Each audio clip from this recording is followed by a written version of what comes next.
এমন করিস না বাপ আমার, তুই আমাকে বক্সনগর হসপিটালে নিয়ে যা, দেখ এখান থেকে যদি কিছু না হয় তাহলে চলে আসবো বাড়িতে, সমস্যা নাই। এখন বাপ চল, আমার অসুস্থ লাগতেছে কেন জানি বলতে পারি না। চল বাপ চল।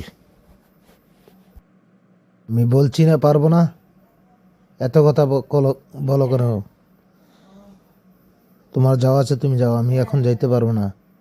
আমার বন্ধুরা ফোন করছে, আমি যাইতে হবে তাড়াতাড়ি। আজকে এইটা কালকে এইটা, ডেলি ডেলি একটা না একটা লেগেই থাকে তোমার। আমি পারবো না যাইতে, তুমি যাও, পারলে যাও, না জানলে ঘরে শুয়ে থাকো, আমি যাচ্ছি। আরে বাবা তুই কোথায় যাচ্ছিস? আমাকে একটু ডাক্তার কাছে নিয়ে চল বাবা, আমার শরীরটা কেন জানি খারাপ লাগতেছে। তুই ছাড়া তো আর কেউ নাই, তোর মাও তোর নানার বাড়ি চলে গেছে, আস্তে আস্তে 2 দিন লাগবে। আর তোর বউ তো বাড়িতে নাই, এখন কাকে নিয়ে যাব? চল বাবা চল।